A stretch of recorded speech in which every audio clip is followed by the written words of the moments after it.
My name is Jan, and I'm from Texas. I had a single lung transplant August the 12th, 2016, when I was 65 years old. My journey started whenever I had a cough and didn't know the reason for my cough. So I went to a pulmonologist, and he said, either you got COPD or you have emphysema. And I thought, okay. So he did a CT scan and then had a future appointment. Then when I came back to the appointment, he said, I hate to tell you this, but you have idiopathic pulmonary fibrosis. And it is a 3 to 5 year prognosis without a lung transplant. I was devastated. I immediately broke down, and I'm almost breaking down right now, just knowing, reliving the diagnosis. But I was very lucky. He sent me downtown in my city and had me go to the his teacher at the medical school. And she was well known throughout the world, really. And she put me on a clinical trial. And at that time, there was no medicine for our disease. And so I went on a double-blinded clinical trial. And of course, I got the placebo. After a year, I found out I had the placebo. But they put me on the medication. And then I was on the medication for several years, well, a couple of years. And then the FDA okayed our medication.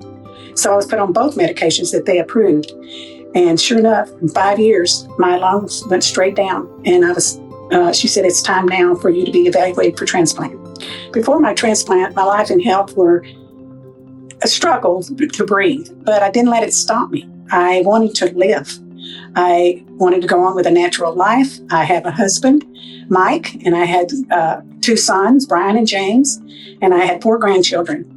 And they all were still in high school at the time, and I wanted to live. So I just got my oxygen bottle, bought me a go-go scooter, and I put that big old oxygen bottle in my purse and put that cannula in my nose, and off I went to the mall. And I would go traveling. If I wanted to fly, I would fly, rent a portable. And I don't think anybody should ever let our breathing problems stop the will to live.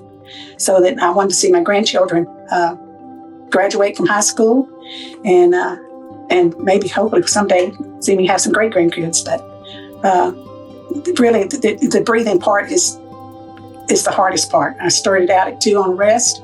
We went to 3 when I was walking. By the time I was transplanted, I was on 15 liters of oxygen. The hardest part of waiting for a transplant is the testing, the evaluation that you have to go through, because they test every part of your body, believe me.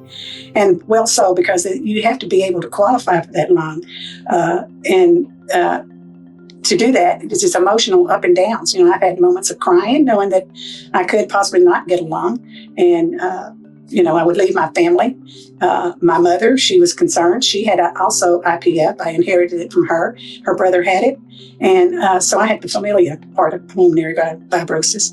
And so I guess it was really the emotional part of the waiting for the transplant to be that, okay, you're listed. That's the great part.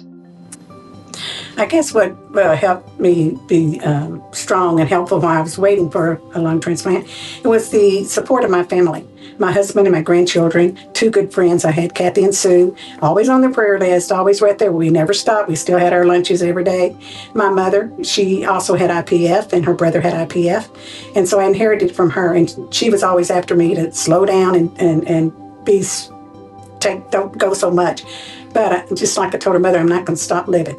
Anyway, so my thing is the support of your family. That is really, and friends, is very, very important. And your church.